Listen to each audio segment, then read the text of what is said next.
everyone, my name is Roya, and I'm here to review Thomas Wildus and the Book of Sorrows by J.M. Bergen. This was sent to me kindly by Book Publicity Services, so thank you so much to Book Publicity Services for sending this my way. This is about a boy named Thomas who's like 12 or something, and he discovers that he has magical abilities, and that his father may in fact not be dead, and he might actually be alive and just trapped in some magical like thing.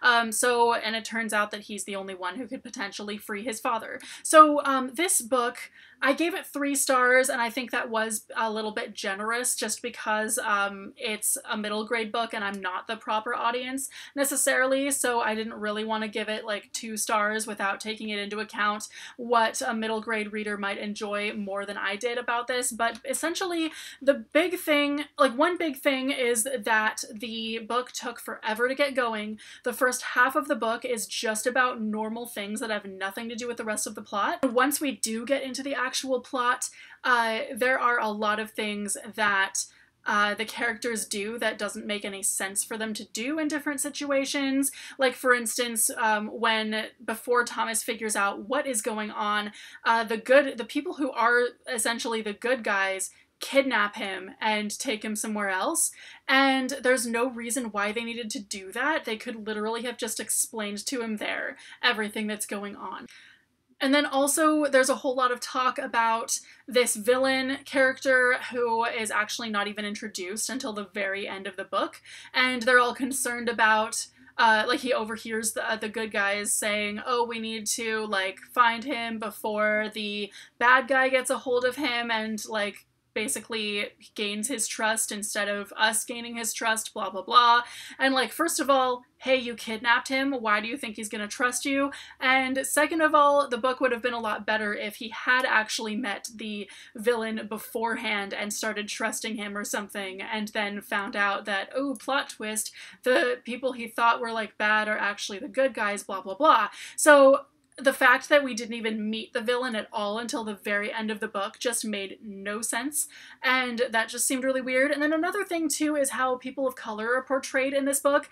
Essentially, there are a lot of glaring stereotypes throughout this entire thing, and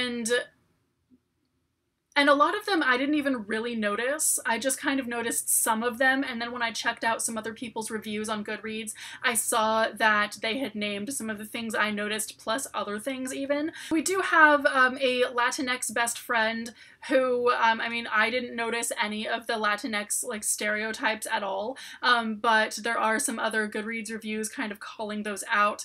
And then also there's a Middle Eastern character. Essentially, he's just your typical like hacker kid, basically, and he's introduced fairly early on in the book for no purpose other than to make a plot device convenient, to make a convenient plot device happen later on in the book. So I think that the book would have been stronger if he had been left out entirely, and if they had found some other way to get out of the situation that they were in. So there were a lot of things like that that just made no sense, that this book could have been stronger if it had been left out.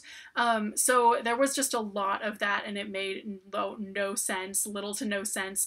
And then also the magic system is very generic. It's just like stuff like teleporting and teleporting other things, other places, etc., etc. So it just overall was very flat. Like, it's not, like I said, it's not a bad book. I certainly didn't dislike it. I just thought that it had a lot of potential that it just did not live up to.